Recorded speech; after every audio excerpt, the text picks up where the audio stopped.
vamos a seguir con La caída de Albert Camus.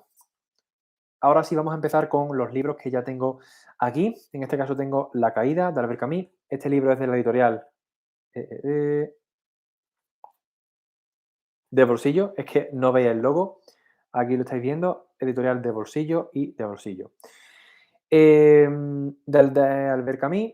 Y vamos a comentar un poco qué me pareció este libro, etcétera, etcétera, etcétera. Tengo algunos tipos de comentarios. Aquí tengo prácticamente la página más importante. La tengo aquí con un post-it y vamos a comentarla ahora mismo.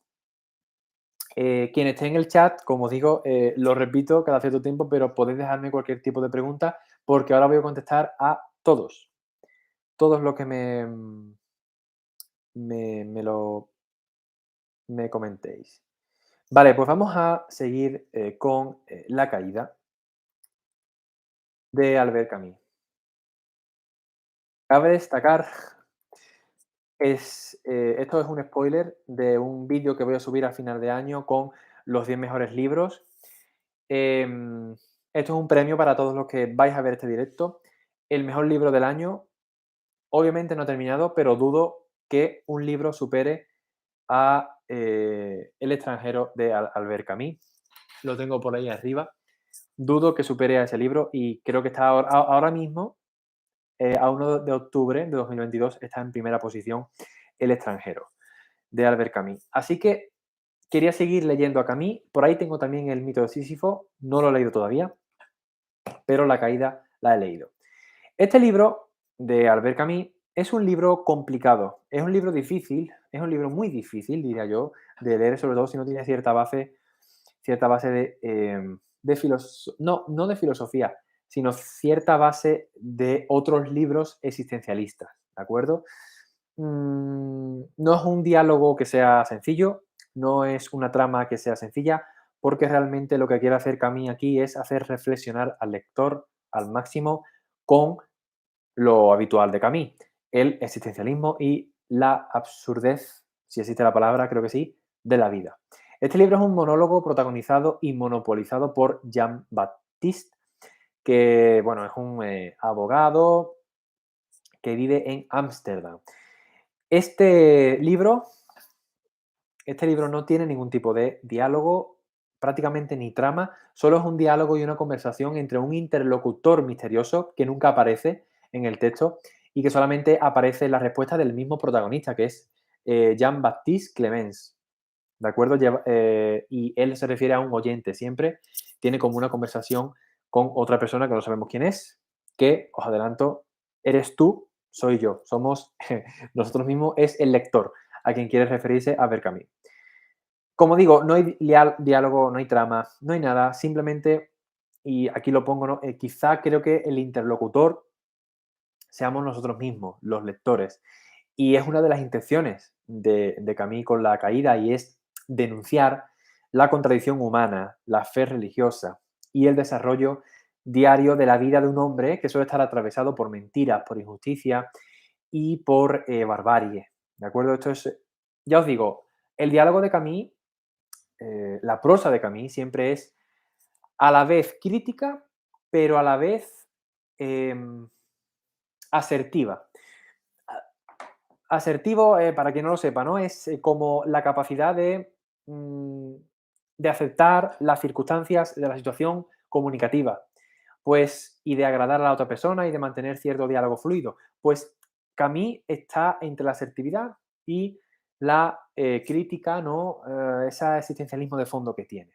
Por tanto, siempre critica. En el fondo, la intención del autor, ¿no? Típica pregunta de colegio, la intención del autor realmente es criticar el propio devenir de la vida, realmente. Y de la vorágine, ¿no? Del mismo transcurrir de la vida. El protagonista yo creo que está encarnado en el mismo Camus, por tanto creo que es un alter ego, muy similar a lo que hace quizá, eh, salvando las distancias, Bukowski con Henry Chinaski, pues el protagonista de aquí, lo mismo que en El extranjero, con Mersault, pues aquí también tenemos a un protagonista que prácticamente es Albert Camus en sí mismo. El protagonista está encarnado en Camus, como digo, y em, encarna en sí mismo los hechos contradictorios de su mentalidad, ¿no? Y eso provoca su caída. Que realmente la caída es un evento físico real que ocurre en el libro, es la caída de una persona, suicidio, pero que el protagonista no se da la vuelta para socorrerlo. Y ahí empieza una caída moral, ¿de acuerdo? El protagonista empieza con una moralidad promedio, una moralidad, podemos decir, au- entre autónoma y heterónoma, en el sentido de que es autónoma porque tiene cierta, bueno, ¿cómo decirlo, no? Estos temas filosóficos hay que pensarlo. Es como que él tiene cierta capacidad, autonomía ética, pero también infundada por la sociedad.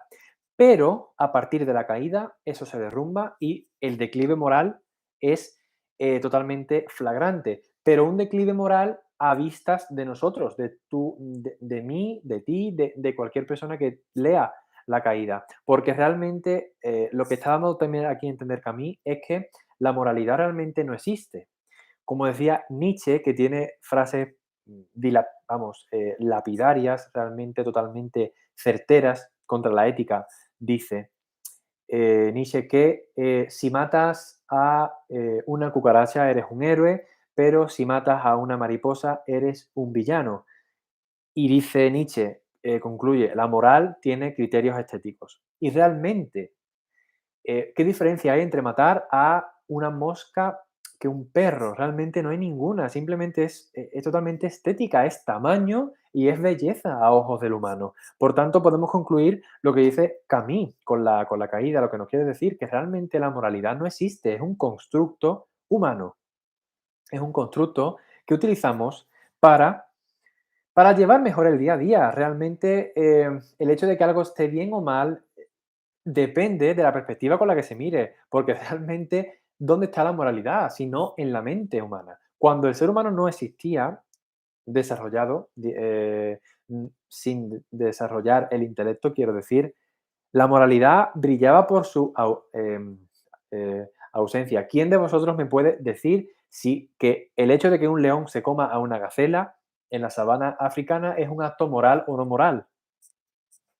No es ni moral ni amoral, es simplemente, es, ocurre, es naturaleza. Por tanto, Camilo lo que quiere hacer con la caída es justo eso, poner la moral en jaque. Y vamos a seguir porque, ¿qué más comentar del libro? Bueno, pues aquí tengo algunas notas que dice que, em, a ver, sí, bueno, que su caída moral, ¿no? Y nos acusa a la vez a nosotros mismos. Esto ahora lo voy a leer porque es una página que tengo que leer. Nos acusa a la vez, se acusa a él mismo de ser hipócrita, de encarnar todos los males y todos los pecados, la ruindad, el egoísmo, la egolatría, pero son hechos que conciernen a Camille, al protagonista y a nosotros, porque ahora lo vamos a leer que él intenta extrapolar su opinión a la de todos para hacernos culpables a todos de nuestras vidas. ¿De acuerdo? Y de nuestra falta de moralidad. Y Camus sabe hacerlo de una forma magistral, en palabras de Baptiste, para acusar a toda la humanidad, ¿no? Y a cualquier lector que lea La caída y te vas a si lees este libro te vas a sentir culpable y irremediablemente vas a sentir identificado con las denuncias que hace del comportamiento humano del que no podemos escapar, ¿no?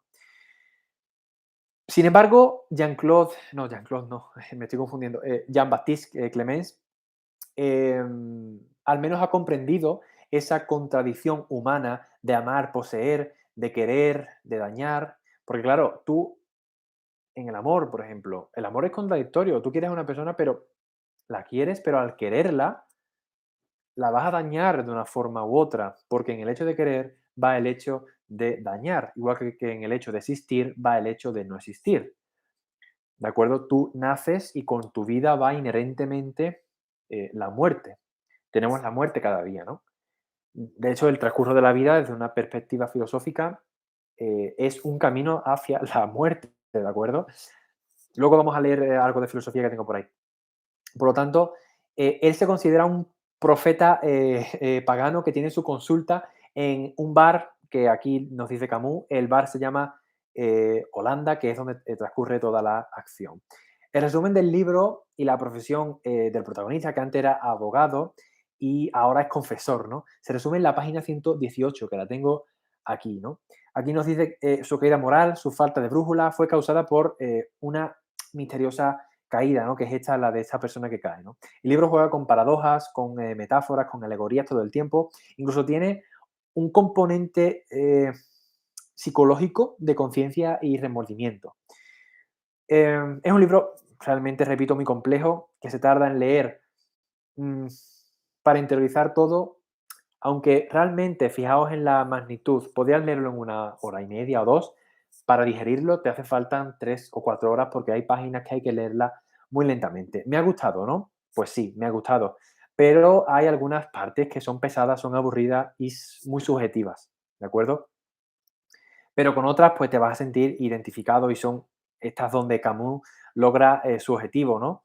Que es este de poner en jaque a la moralidad humana. No es lo mejor de Camus, realmente, pero es una acusación original al carácter humano encarnado en una persona. No es un libro para todo el mundo, pero por su profundidad y complejidad, pues para todo aquel interesado en filosofía, en literatura existencial, le puede gustar, ¿no? La novela sí que tiene un paralelismo existencial con el extranjero, salvando la distancia, ¿no? Pero en el plano más psicológico y interior. La nota que le he puesto es de un 6/10 y vamos a leer la página 118, que para mí es la página más importante del libro. Os leo. Os voy a leer, voy a ponerlo por aquí. Dice, por lo tanto, ejerzo mi útil profesión desde hace algún tiempo en el Mexico City, que es el bar. Como usted ha podido comprobar, consiste, en primer lugar, en practicar la confesión pública lo más frecuentemente posible. Me acuso a mí mismo de arriba abajo. No es muy difícil, ahora tengo buena memoria. Pero atención, yo no me acuso burdamente con grandes golpes de pecho, no. Yo navego con ligereza. Atención a esto, dice. Yo navego con ligereza. Multiplico los matices, las digresiones también. Y en suma, adapto mi discurso a mi oyente y le llevo a que suba la apuesta. Mezclo lo que me concierne a mí y con lo relativo con los demás. Tomo rasgos comunes, experiencias que hemos padecido juntos, debilidades que compartimos, el buen tono, el hombre del día tal y como se encarna en mí y en los demás, y con eso fabrico un retrato que es el de todo el mundo y a la vez el de nadie en particular. Es una máscara, en resumen, bastante parecida a la de carnaval, a la vez fieles y simplificadas, ante las cuales uno exclama, vaya, a ese le conozco. Cuando he terminado el retrato, como esa noche, se lo muestro lamentándome. ¡Ay! Así es como soy. La acusación está terminada, pero al mismo tiempo el retrato que presento a mis contemporáneos se convierte en un espejo. Es decir, él se acusa a sí mismo y al acusarse a sí mismo es capaz de acusar a toda la humanidad. Esto es como cuando alguien está con otra persona y dice, bueno, y comete un acto egoísta un acto egoísta, por ejemplo, no prestar una moneda, no prestar un libro, por ejemplo, sería un acto egoísta, y tú, la otra persona, de una manera totalmente telepática, te, tú te ves en la otra persona, ¿vale? Por tanto, estás acusándote a ti mismo, es lo que hacía el protagonista, pero a la vez se acusa a toda la humanidad, ¿vale? A todas las personas que se sientan identificadas con él.